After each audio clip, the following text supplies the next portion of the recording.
대선에 누군지는 뭐 몰라도 1등을 한 후보가 최종 몇 퍼센트 정도를 혹시 받게 될 거로 보시는지. 아, 득표율. 예.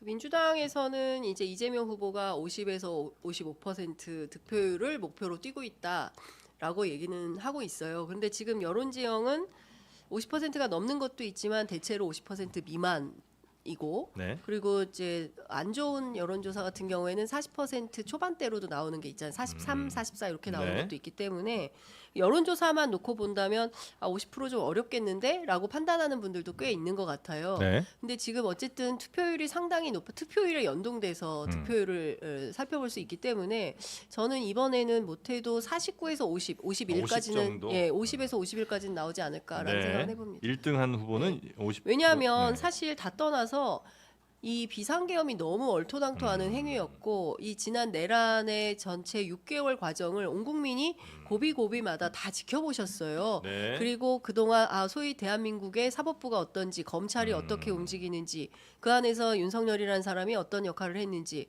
그리고 김건희 씨가 어떤 부정부패 비리에 연루가 되어 있는지 네. 뭐 무속은 어떻게 되어 있는지를 전체를 다 보게 된 겁니다. 그렇기 때문에 이걸 다 들여다본 국민들이 네. 종합해서 판단하시거든요. TV 토론만 네. 보고 딱 결정을 한 게 아니라. 예. 투표율도 높을 거라고 보세요. 아니면 투표율은 좀 저는 투표율 높을 거라고 봅니다. 다른 때보다 오히려 네. 좀 더 높아질 예. 것이다. 투표율은 높을 거라고 보세요. 우리 강 의원님은? 투표율이요. 뭐 좀 어느 정도 나오지만 뭐 네. 아주 높지는 않을 것 다른 같아요. 때에 비해서 네, 높진- 뭐 다른 때 정도가 나오지 않을까 하는 평균 생각이 정도 나올 것 70% 같고. 정도, 정도. 예. 모르죠. 뭐더 높게 나올 수 있다. 너 나온다면 제가 틀리겠죠. 예. 근데 저는 뭐 하여간 그 정도 되지 않을까 싶고요. 1위 후보는 몇 프로 정도 득표할 것 같으세요? 글쎄 뭐 저 우리 장윤선 기자님께서 말씀하신 바 네. 그 이 선거 이번은 뭐 계엄이라는 얼토당토하는 말도 안 되는 거. 그건 동의합니다. 네. 그래서 그렇기 때문에 이거는 다른 게 아니라 그거를 이제 해결하는 그게 모든 거가 핵심이 돼야 된다는 선거라고 한다면 네. 논리상으로 한 이재명 후보가 한 90%는 나와야 될 거라고 봐요. 네. 왜냐하면 그게 지금 선거의 모든 것이라고 한다면 그런데 네. 저는 이렇게 봅니다. 예. 좀 전에 굉장히 중요한 지적이 당연히 뭐 내란이나 문제가 있어서 그거는 이번에 정권 교체니 뭐니 해서 60몇 프로 나왔다고 하는데 예. 문제는 뭐냐면 방탄 독재에 대해서는 오히려 1%포인트 차로 예. 그거는 우려가 있고 안 된다는 게 더 예. 많이 나왔잖아요. 그러니까 예. 거의 각계 나왔는데 여기서 저는 답이 있다고 봅니다. 당연히 이제 그 내란이나 저 계엄에 대한 문제가 있어서 거기에 대한 응답 선거가는 맞죠. 아. 그러면 그래서 결국 윤석열 지금 전 대통령은 처벌받고 있고 아. 그런데 그러면 그 대안이 과연 이재명 이재명이냐? 후보냐? 아. 그랬더니 거기에서 방탄 독재 우려가 있다고 보는 사람들이 1%포인트 많거나 뭐 적어도 지금 거의 각계 나오잖아요 지금. 그러니까 이런 것들에 대해서 그 이재명 후보가 서로 당선이 되더라도 네. 본인이 굉장히 그거에 대해서는 유념을 해야 된다. 저는 그렇게 말씀을 드리겠습니다. 알겠습니다. 네. 그 몇 퍼센트인지는 말씀 안 하시고. 그러니까 그렇기 때문에 비슷하게 나올 것 같아요. 저는 만약에 이재명 후보가 이긴다면은 그 가정이지만 40대 후반 정도 40대 후반이나 중반 정도로 이기지 않을까. 뭐 40대 중후반 정도로. 네, 중후반 정도로 이기지 않을까. 지금 40한 그렇게 나오지 40한 않습니까? 6, 7, 8 뭐 뭐 정도. 그렇게 나오지 않을까. 만약 50보 그러다가 뭐 최종적으로 51이 나올 수도 있겠죠. 뭐 거의 네. 언간인데 작은 차이지만 뭐 사실 의미는 좀 다를 수가 있습니다. 네, 50을 그렇습니다. 넘느냐에 따라 그렇죠. 의미는 좀 그렇게 달라질 수 있고. 다른 것 같습니다. 네, 알겠습니다. 저는 이제 이준석 후보가 이제 깜깜이 여론조사 기간을 딱 놔두고 3차 TV 토론 때 이 이재명 후보의 아들 문제를 지적한 것은 네. 일종의 저는 정치 도박이라고 생각을 해요. 네. 왜 그러냐면 이 사람이 평소에 많이 얘기했던 게 뭐냐면 이른바 동탄 모델이에요. 예. 그러니까 동탄 모델의 기적 막 이런 얘기를 하고 있는데 선거 막판에 이 당시에 민주당 후보였던 공용훈 후보의 딸 갭투기 뭐 갭투자 문제 성수동에 뭐 집 있다 뭐 이제 이런 네네네네. 거를 터트려 가지고 상당히 이제 그 문제적 상황을 만들었어요. 이제 그런 것이 가족의 문제를 터트려서 유권자 표심을 흔들어 보겠다라는 이제 전략을 세운 걸로 보이는데 중요한 것은 네. 이준석 후보가 10에서 15%의 득표를 할 거냐. 그러니까 중요한 거는 여론조사의 지지율이 아니라 네. 득표율이 실제로 10에서 15%가 나올 거냐. 이게 관전 포인트 아니겠습니까? 네네. 근데 중요한 것은 이준석 후보가 타겟팅하고 있는 두 가지 세력이 있으니 하나는 2030 청년 세대고 네. 하나는 중도층 표심 전략이에요. 그런데 2030 청년 세대들 같은 경우에는 본인이 이제 이렇게 주장하지만 사실 이거는 펨코에 갇힌 거거든요. 네. 그러니까 중요하게 20대, 30대 혹은 10대 청소년들까지 포함해서 여성들이 보기에는 느닷없는 폭력을 당했기 때문에 네. 이준석 후보에 대해서 호감이 있다 하더라도 실제로 투표장에 나가서 이준석 후보를 찍기에는 저어되는 이런 점을 만들었다라는 것이고 또 하나는 네. 전통적으로 여론조사 분석가들이 하는 얘기가 뭐냐면 2030 세대들은 네. 막 여론조사에는 응답하지만 실제로 투표장엔 잘 안 나옵니다. 아. 예, 투표를 잘 안 하는 계층이에요. 네. 적극적으로 투표하는 계층은 40대, 50대, 60대, 70대 이상입니다. 네, 그렇기 네. 때문에 과연 이준석 후보를 지지하는 계층에서 적극적으로 나올 것이냐. 그게 그리고 이제 또 하나는 네. 이제 중도층에 대한 표심 공략을 하고 있는데 이 중도층 또한 적극적으로 투표에 참여하지 않는 층이라는 거죠. 그러니까 보수는 적극적으로 국민의힘 지지를 하고 네. 적극적으로 민주당 또는 뭐 조국혁신당, 뭐 민주노동당을 지지하는 진보 계층에서는 적극적으로 투표에 참여하지만 중도층은 굳이 뭐 내가 투표 안 해도 뭐 누가 아무나 되겠지 한다고 뭐. 뭐 되겠지 뭐. 누구겠지 그리고 뭐 뭐. 내가 투표한다고 뭐 세상이 바뀌어? 그 얘기 참 어차피 많이 합니다. 이런 냉소적인 분위기가 있는 분들이 중도가 네. 많아요. 그런데 이런 사람들이 내가 나가서 이번에 반드시 이준석을 찍어야겠다. 그러기 저는 쉽지 그렇게 않다. 하기에는 막판에 터트린 이 언어 성폭력 문제가 매우 오히려 나 그 친구 젊은 쳐다보기 친구라서 싫다. 홍준표 시장 말대로 나 미래에 대한 투자를 한번 가보려고 그랬는데 이거 못 쓰겠네.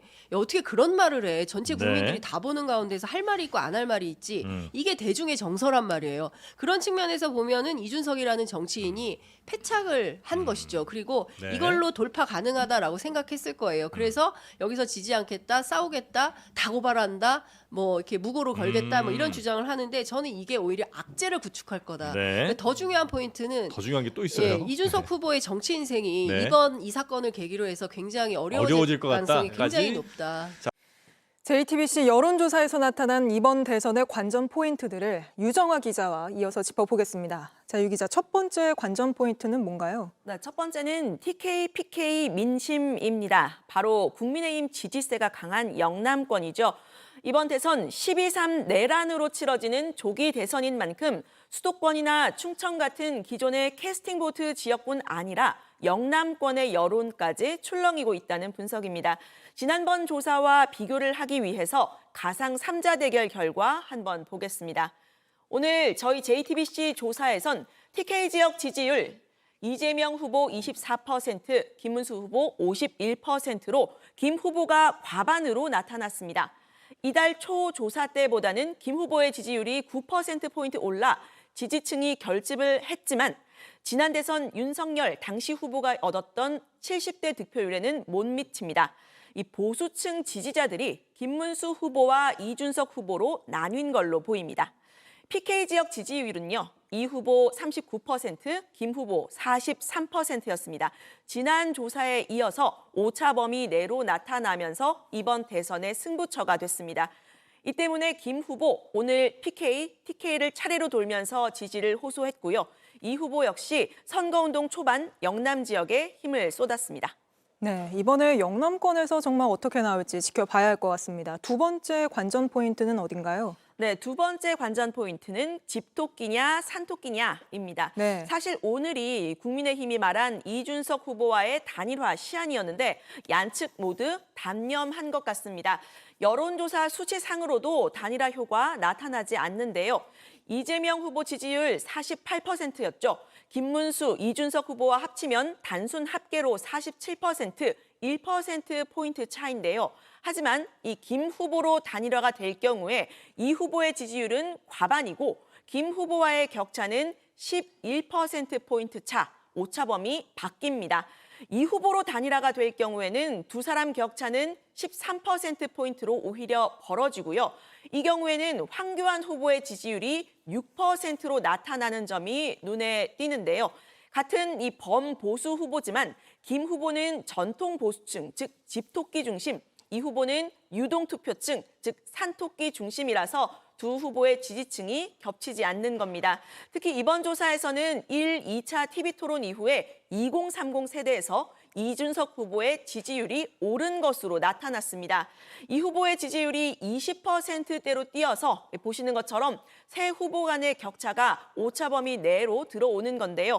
다만 어제 3차 TV토론에서 있었던 이 후보의 이 문제의 발언이 새로운 변수로 떠오른 상태입니다. 네, 그게 또 새로운 변수죠. 어쨌든 단순 합산한 한 결과가 그대로 반영되진 않는다. 이게 저희 여론조사 결과로도 또 확인이 됐군요. 세 번째 관전 포인트는 뭔가요? 네, 세 번째 관전 포인트 마지막 부동층은입니다. 바로 내일부터 네. 대선 사전 투표가 이제 시작이 되는데요. 아직 지지 후보를 정하지 못한 마지막 남은 부동층 바로 20대입니다. 2030 지지율 다시 한번 보실까요?